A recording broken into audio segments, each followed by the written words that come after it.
Guten Morgen, muchachos, from not top of the table, rather from the runners-up position, which is second, and very still respectable position.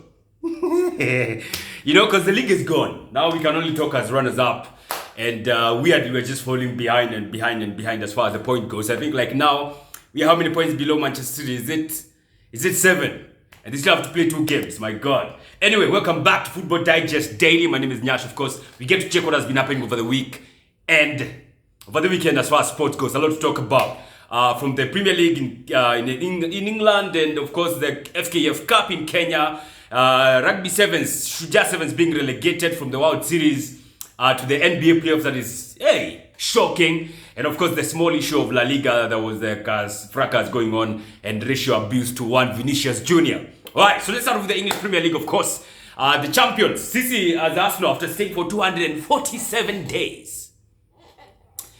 247 days on top of the Premier League table, Ligi tumeipeana. Manchester City have finally been declared champions. They have lifted it already anyway.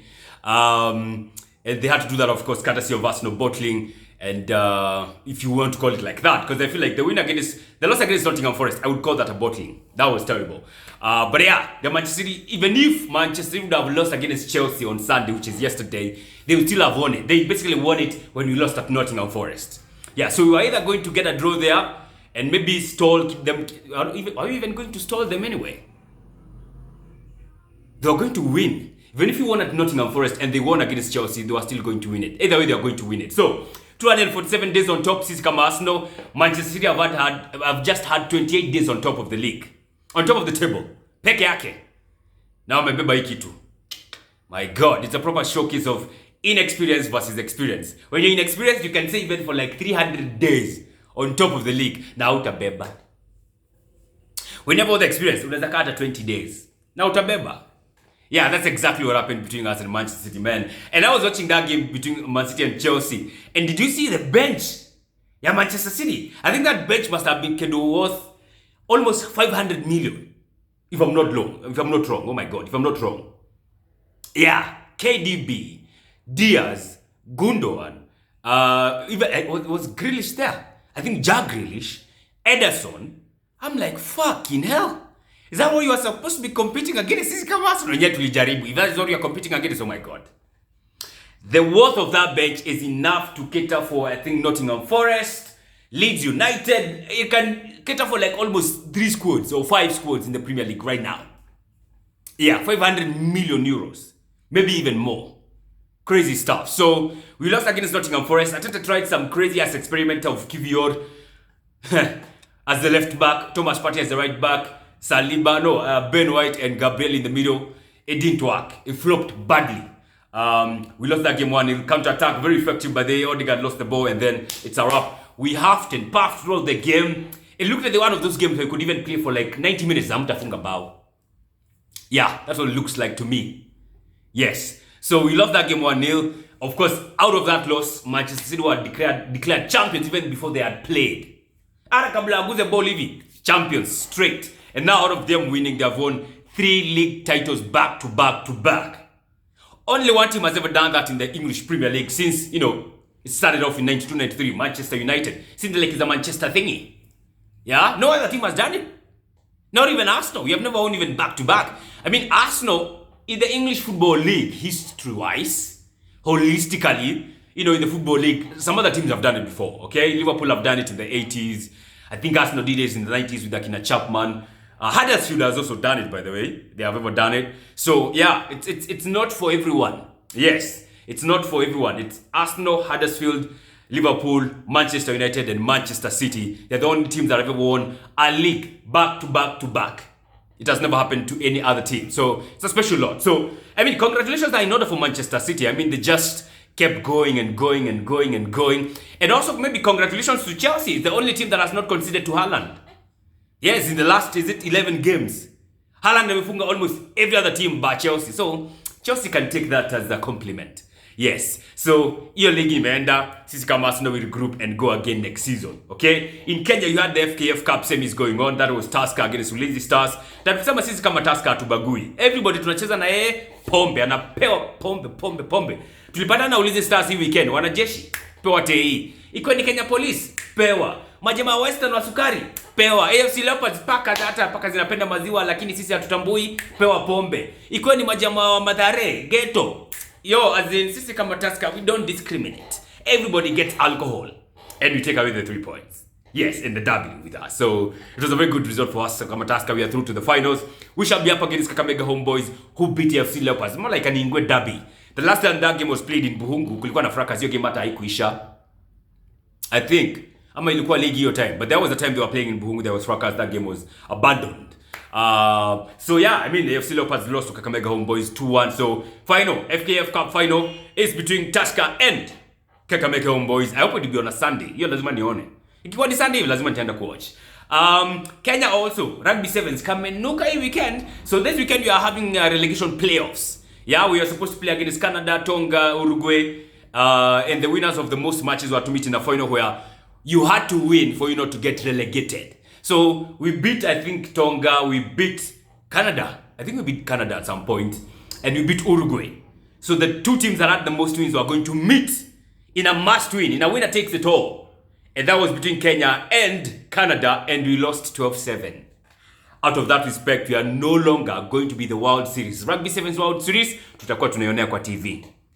We will not partake in it. I can't recall the last time. I think since I started following rugby, leo ni aje? Since I started following rugby, we've been playing in the World Series. For the first time, I'm seeing Kenya getting dropped out.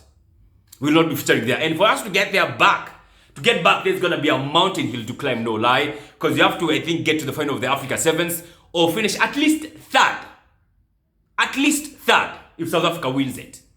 Or, if that's not the case, we go to a 2-weekend tournament, the Challenger tournament, where we have to win that tournament for us to get integrated back to the World Series. So, between November this year, I think Series ikiisha inaanza again November, till the end, which will happen next year.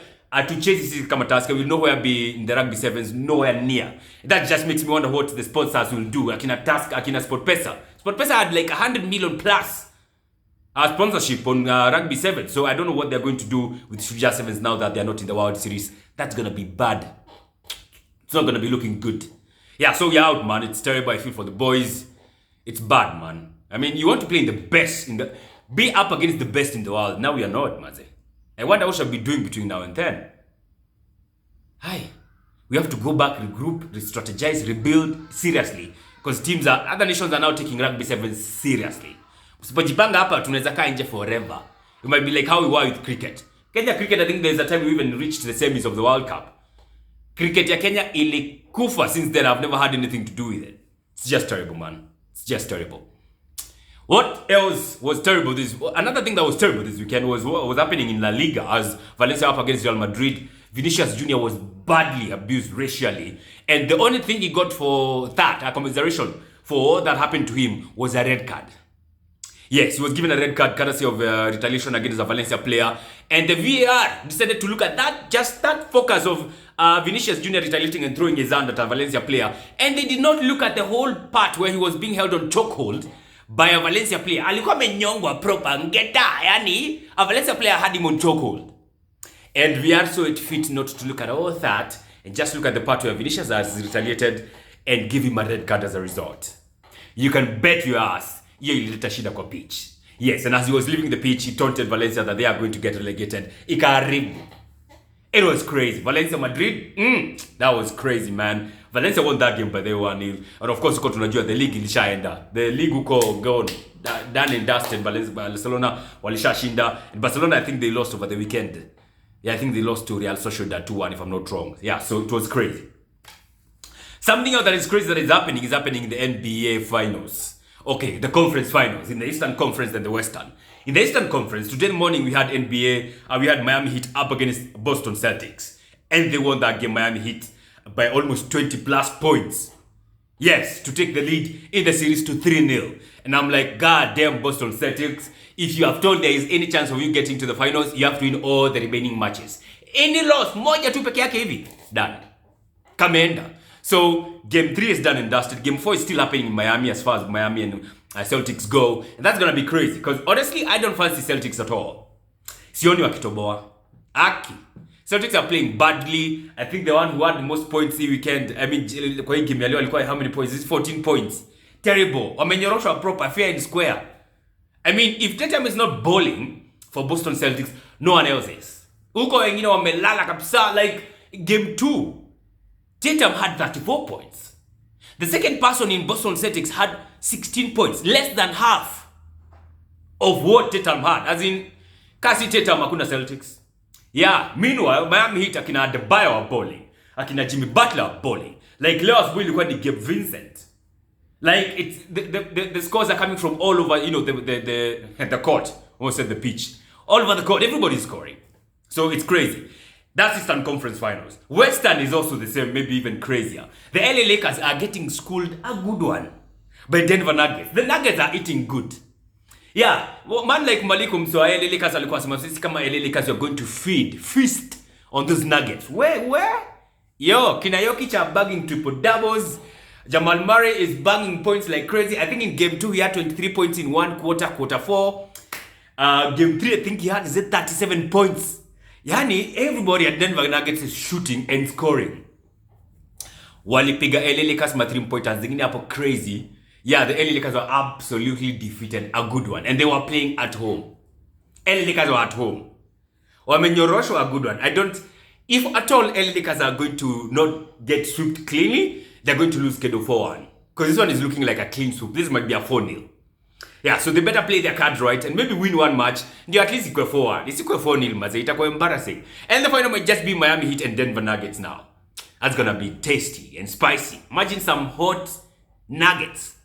Hiyo itakuwa ngori. Itakuwa ngori for sure. So, yeah, the conference might be over before this week ends, by the way. Yeah, your conference, unaweza jua the conference finals none. Don't forget Denver Nuggets are owned by one Stan Kroenke. Yeah, Stan Kroenke is the owner. The Nuggets I don't think they have ever won the NBA. They have never even won a conference final. They have never won a conference final, so this might be a first for them. Kroenke might just be achieving success in another field, their sports. He has already achieved success in the NFL with the LA Rams. He has achieved success in the National Hockey League with anaitwa Colorado Avalanche ama anaitwaje. Now he's on the verge of achieving success in NBA with Denver Nuggets. He's the only other football ndiko peke yake success haijampata. This is why now he needs to invest properly in Arsenal. At least we can give him something come next season. You know, atupe pesa, we invest Declan Rice, nini, all that stuff. You know, we give him success in football. He's a very successful sports entrepreneur. So he's doing quite well. So Denver Nuggets, of course, if they get to the finals, I think I'll support Nuggets just because. Just Stan Kroenke. Yeah. Anyway, weekend was crazy, of course. Footballing wise, Akina Firmino, they played the last game for Liverpool. In fact, he equalized for them. They were almost getting beat by Aston Villa. Yeah, at Anfield. And I don't think that's it. I don't think they'll get the Champions League. Liverpool fans want to Europa League anthems and all that stuff. And of course, Man United, I think Man United were playing against Bournemouth. They won 1-0. Yeah, Newcastle, they're playing tonight against Leicester City. It's a straight shootout between Leicester, Leeds, and Everton on who is getting relegated. Uko ni kubaya. It's not looking good for them. It's bad. And of course, if Leicester lose tonight, hey, can you imagine Leicester? Just 7 years ago, they were winning the league. 7 years later, they're going to the championship. Crazy. Only in football. All right. Have a fantastic week, folks. God bless. Take care.